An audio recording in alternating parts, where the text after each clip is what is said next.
गिन गिन के गालियां देता था शिशुपाल।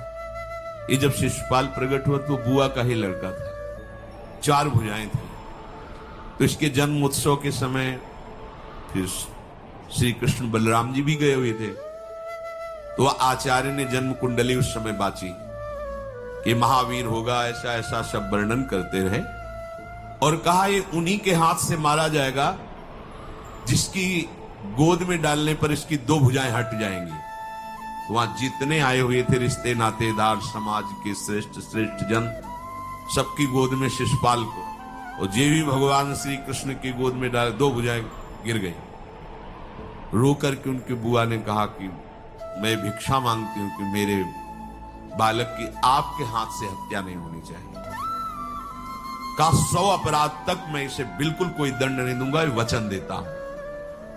ये जब से तोतली वाली बोलना शुरू किया तब से भगवान को गालियां देना शुरू किया था। इसका स्वभाव ही ये वैर, पूरा ऐसा वैर, भगवान को गालियां देता। जिस समय सब धर्मात्माओं राजाओं की सभा भरी हुई थी और भगवान श्री कृष्ण की अग्र पूजा हुई, सब तो सह गए, शिशुपाल खड़ा हो गया और ऐसे कटु वचन बोले। महाभारत में लिखा, हमने स्वाध्याय में पढ़ा था, ऐसे कटु वचन बोले कि कोई भी नाराज हो जाएगा उससे।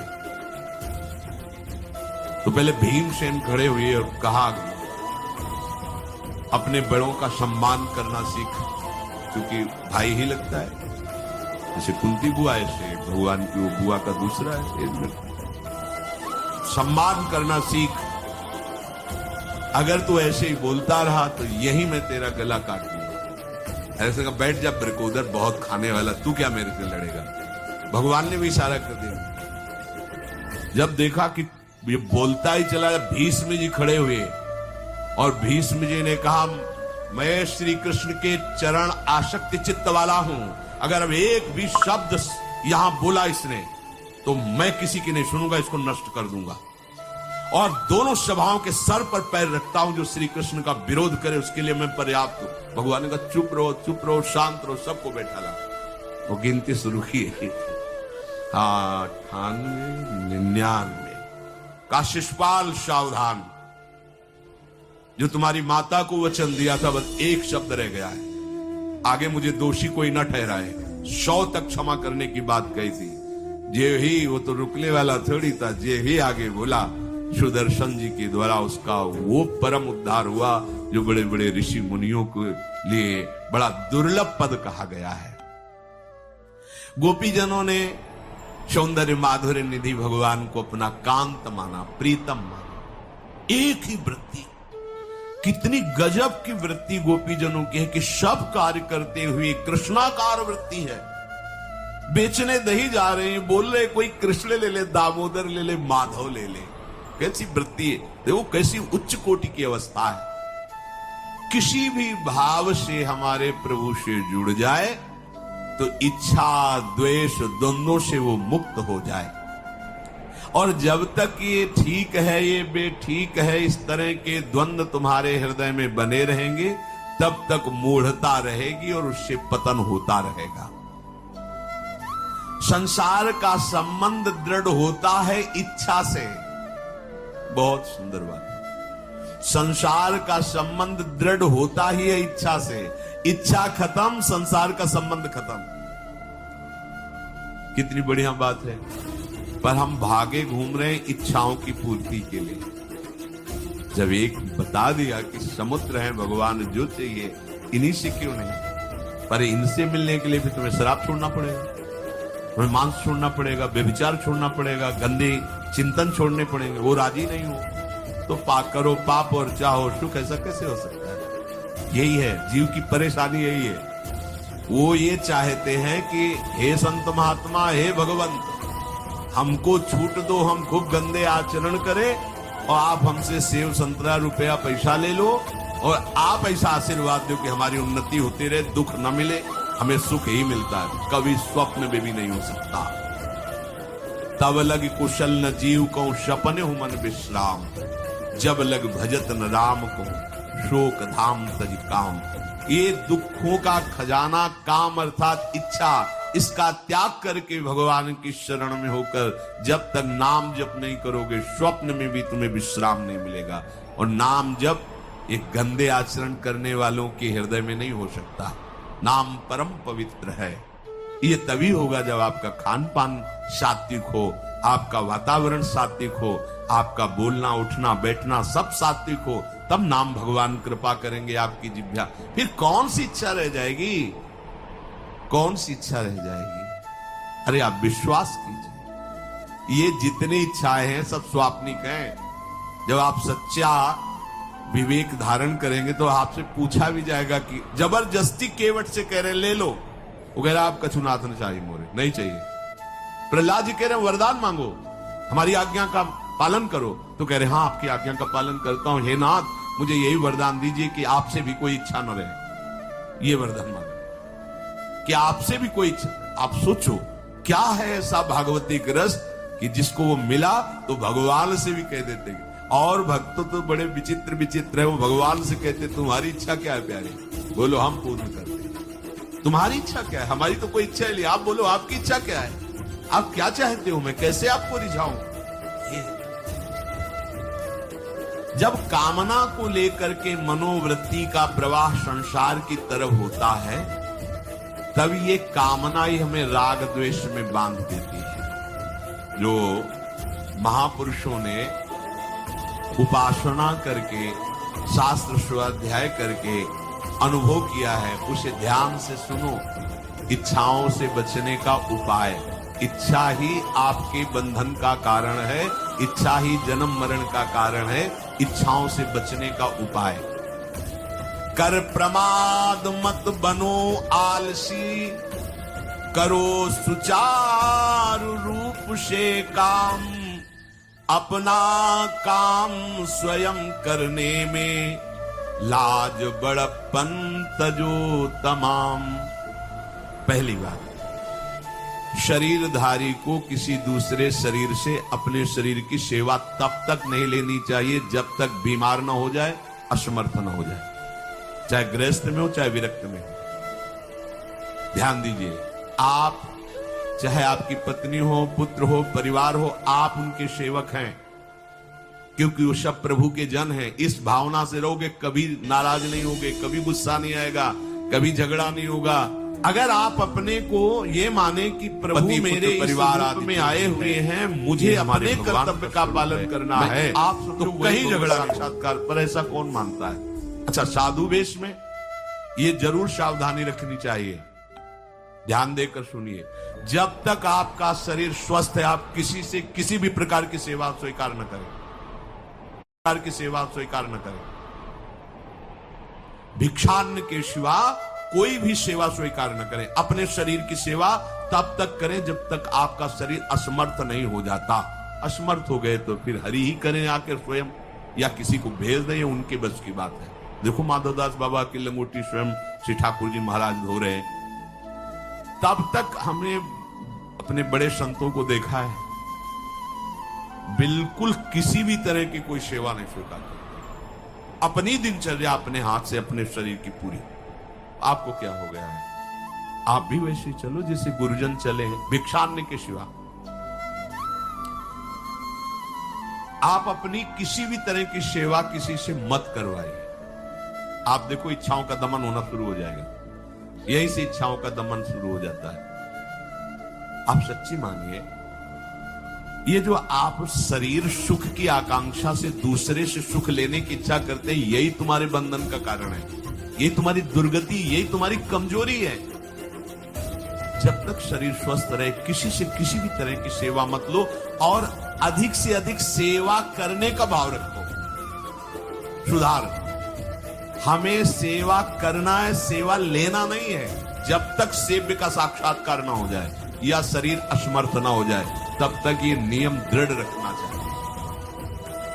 गुरुजनों को भी देखकर श्री जी की सेवा कर दो, रसोई के से बाहर शरीर सेवा में कभी धोखे से ऐसे वस्त्र आदि रह गए और महाराज जी उनको सिर्फ धो के जल्दी से फैला दिया तो भी डांट लगी। ऐसा क्यों किया?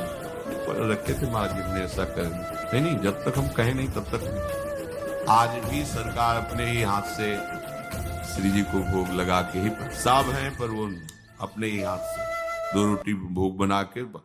देखो बुजुर्ग संतों को, बड़े महापुरुषों को हमने देखा है, अपने शरीर, जब तक शरीर में सामर्थ्य है तब तक, ये महापुरुषों का आदेश है, अपना काम स्वयं करने में लाज बड़प्पन तजो तमाम।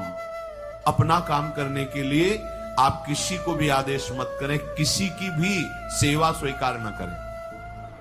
हाँ, हमें भूख लगेगी तो रोटी मांग लेंगे जाकर, क्या जरूरत है हमें किसी की सेवा स्वीकार करने की। मांगो, खाओ, खूब भजन करो, सत्संग करो, कम खर्चे वाला जीवन रखो। जरूरत क्या है?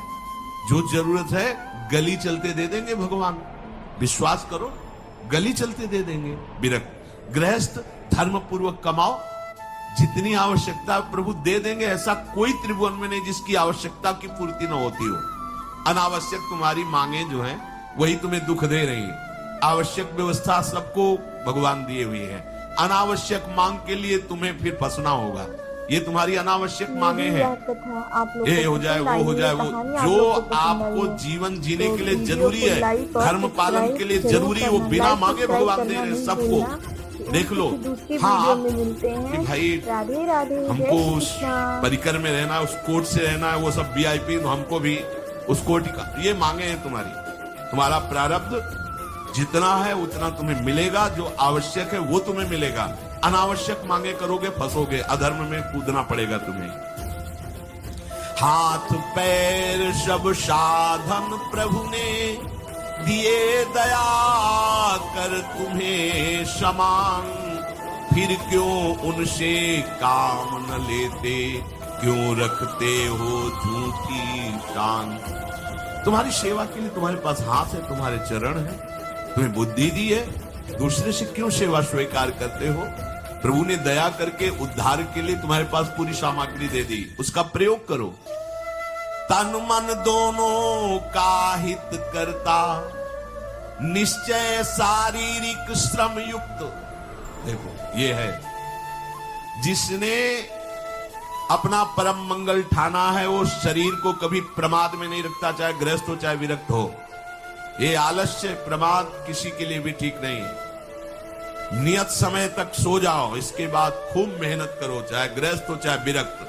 विरक्त हो तो खूब नाम जप, वाणी पाठ, ब्रह्मचर्य से रहना, आसनों में बैठना, हाँ सेवा करना, शारीरिक श्रम नहीं, खूब सेवा करो, धाम की सेवा करो, नालियां साफ करो, गलियां साफ करो, जो सेवाएं में इसे श्रम करो। ब्रह्मचर्य पचाने के लिए श्रम भी तो होना चाहिए। श्री जी की प्राप्ति के लिए मन वचन कर्म से श्री जी के चरणों का आश्रय लेकर के जितना आप अन्न डालते हो उतना आप इसका प्रयोग करो शरीर का। इससे ममता मत रखो, खूब धाम। पुराने संतों को देखो, सोनी पकड़े कहां कहां तक परिक्रमा में लगा। हमने देखा है एक हरिदास जी महात्मा थे, पीछे पानी घाट की तरफ उनकी छोटी सी कुटिया, किलोमीटर तक ऐसे ही सोहनी लगा रहे। वृद्ध वृद्ध महात्मा सेवा करे, अपने लोग जवान महात्मा होकर शरीर स्वस्थ होकर बेइज्जती से, अगर सोहनी पकड़ के खड़े हो जाओगे गली में तो आपको लगेगा अपनी बेइज्जती हो रही। वाह, कितनी बड़ी इज्जत है हमारी। स्वामिनी के महल की बीथियों में सोहनी लगाने में तुम्हें बेइज्जती लग रही, और आचार्य चरण याचना कर रहे हैं। यत्किंक्रीषु बहुशा खलुका कुवाणी नित्यं परस्य पुरुषस्य शिखंड मौले तस्या कदापि रश्मिधेर वृषभानुजायात् तत्केल कुंज भवनांगण मार्जनीश्याम। लाडली जो ऐसी कृपा करो कि आपके वृंदावन धाम में कहीं सोहनी लगाने वाली, पोछा लगाने वाली मैं बन जाऊं। मांग रहे हैं। एक से कहा भैया चाहे जितना बुरा प्रारब्ध हो, यहाँ जो भगत आते हैं उनके जूते साफ कर दिया करो, प्रारब्ध खत्म हो जाएगा। भाई आप समझो ये वो दवा है जो बेजोड़ है, इसे कोई काट नहीं सकता। अच्छा अगर ऐसे न समझो तो हम आपको समझा रहे हैं। गुरुद्वारे में चले जाओ, चाहे जितना बड़ा अधिकारी हो, सबसे पहली जोरी सेवा यही है, पादुका की सेवा। समझे भी नहीं आ रहा तुम्हें? अरे जिसे हम हंसते हंसते कह रहे हैं वही तुम्हारे बंधन काटने का कारण बन जाए, यदि मान लो बात। पर वो हम जूता साफ करेंगे नहीं। मन से हम कितने गंदे हैं ये हम नहीं देख पा रहे हैं। वो तो बाहर वृंदावन की रजन में पादुका में लगी, छोटी मोटी बात नहीं है। पादुका जो रखी है ये बंधनीय है, आप इनको ऐसे साधारण जूते बस समझ लो, ये रज में चलते। एक दिन एक ब्रजवासिनी माई रोटी रखे, उसके ऊपर पादुका रखे। एक हाथ में लाला लिए और एक हाथ में जल का ऐसे लिए, जारी उनका अभ्यास ऐसा। अब पादुका पहन के चलने में परेशानी होती थी, तो वो एक संत थे और बाहर से आए हुए थे, वो हंस दिए कैसे बावरी रोटी के ऊपर जूता लगा। ऐसे मतलब कितने साल हो गए ब्रजवास करते हुए, वह कई वर्ष हो गए। अरे वो जूती नहीं दिखाई दे रही, जूती दिखाई दे, क्या ब्रजवास कर रहा है, डांट के चल दी। समझो हम कहें कि जूती साफ करो तो हम जूती साफ करेंगे, और ये है कौन सी जूती साफ में क्या रज है। वृंदावन बरसानी सब जगह घूमते रहते हैं ये महाभागवत जन। अगर इनकी ये गृहस्थ विरक्त मत देखो, सब लाडली जी के लाडले हैं जो यहाँ आए हुए हैं। अगर हम उनकी पादुका साफ करेंगे तो हमारा हृदय साफ हो जाएगा। पर कोई मानता कहाँ है। अपनी सेवा स्वयं करो और दूसरे की सेवा मिल जाए तो जैसे लोभी आदमी के सामने धन फेंक दे तो कैसे भागता है, ऐसे आपको होड़ लगनी चाहिए कि ये आदमी इतना न कर पाए जितना हम सेवा करें। परमार्थ में शरीर पोषण नहीं, परमार्थ में शरीर की धज्जियां उड़ानी है, अहंकार की, देहाभिमान की। राखे अपने को सदा भगवत सुमिरन लीन, सुने न जग के दोष गुण, करे न चित्त मलिन। सदैव अपने को ये देखता रहे कि प्रभु का सुमिरन चल रहा है कि नहीं अंदर। ये बहुत बड़े काहे की परेशानी, हम तो यही समझ नहीं पा रहे कि इतनी झंझटें लेकर कैसे घूम रहे लोग। अगर हृदय में राधा राधा चल रहा है, आप व्यापार कर रहे हो, नौकरी कर रहे हो, गृहस्थ हो, विरक्त हो, जो अब आपको चिंता क्या होनी चाहिए। देखो ना, थोड़े दिन ऐसे चल के देखो, हर कार्य बहुत अच्छा होता है जब भगवत सुमिरन पूर्वक आप एकाग्रता पूर्वक कार्य करेंगे, हर कार्य में आपको आनंद आएगा। पर वो तो शरीर पोषी, जैसे आग जलने में फफोला पड़ जाता है ना, उसको बहुत संभाल के रखते हैं, ऐसे देहाभिमानी साधक भी होते हैं। कोई इतना शरीर को सजा के, इतना संभाल के कि लगता है यही भगवत प्राप्ति है इनकी, कि इनके शरीर बिल्कुल ऐसे नहीं। संतों ने देखो ना कैसे अपने शरीर के राग का त्याग किया है, गुरुजनों की आज्ञा में तत्पर होकर धज्जियां उड़ा दी देहाभिमान की, तब उनको परम पद प्राप्त हुआ है। अपने शरीर का राग रखने वाला परमार्थ में कैसे चल सकता है। कब तक फंसे रहोगे विषयासक्ति वासना में हो दीन, अरे कब तक मन में भरे रखोगे दुर्विचार दुर्भाव मलिन। जिन भोगों के लिए हो रहे तुम लालायित सुखमय जान, यही घोर दुख उपजाएंगे, बढ़ जाएगा अज्ञान। इसलिए छोड़ो सब आशा ममता, आसक्ति कामना मद अभिमान, एकमात्र शरणागत होकर भजो निरंतर राधे श्याम। प्रभु की आसक्ति हृदय में धारण करो, यही समझ में नहीं आता। चले हो राग त्यागने के लिए, पोषण कर रहे हो शरीर राग का, कैसे बात बने। चलो कोई विषय संसारी है तो लगता है अभी बेचारा है। आप लोग बेचारों की लाइन में थोड़ी हो, आप लोग बेचारों की लाइन में नहीं हो। आप जितने भी, चाहे गृहस्थ हो चाहे विरक्त हो, धाम आ गए हो, दीक्षा ले ली है, शास्त्र स्वाध्याय करते हो, सत्संग, आप बेचारे हो, आप भगवत पार्षद हो। पर आप अपने स्वरूप को समझो, ये अंदर की बातें सुधारो। आगे कह रहे हैं कि सुने न जग के दोष गुण, करे न चित्त मलिन। अपने भगवत चिंतन में मगन रहो। कोई तुम्हें यदि किसी की निंदा आदि सुनाने लगे तो उसे मत सुनो। पूछे कछु कछुए कहे, को आए के पास, सुन ले कछु बोले नहीं, सब ते रहे उदास। पर निंदा पर दोष के, कथन सुनन में लोग, जो आनंद अनुभव करे तो लहे नरक के भोग। तुम्हारे पास आकर कोई तुम्हें दूसरे की निंदा सुना रहा है और अगर तुम्हें हर्ष हो रहा है, कैसी बात, कोई नामदाता सदगुरु की निंदा करे तुम सुन लिए, कैसे तुम्हारे इस पाप का प्रायश्चित होगा। सुनने और कहने वाले दोनों को एक ही दंड मिलता है बराबर। तुम अपने गुरुदेव की निंदा सुन ली, तुम अपने आराध्य देव की अवहेलना की बात सुन ली। उपासना नहीं है, कहीं देहाभिमान है कि हम तो गुरु के श्रेष्ठ है ना, गुरु जी की निंदा होती हमारी वंदना हो रही। परिणाम में लड्डू मिलेगा, खा लेना, परिणाम पक्का। पर निंदा के ते आवत नहीं कछु हाथ, मूरख पर्वत पाप को ले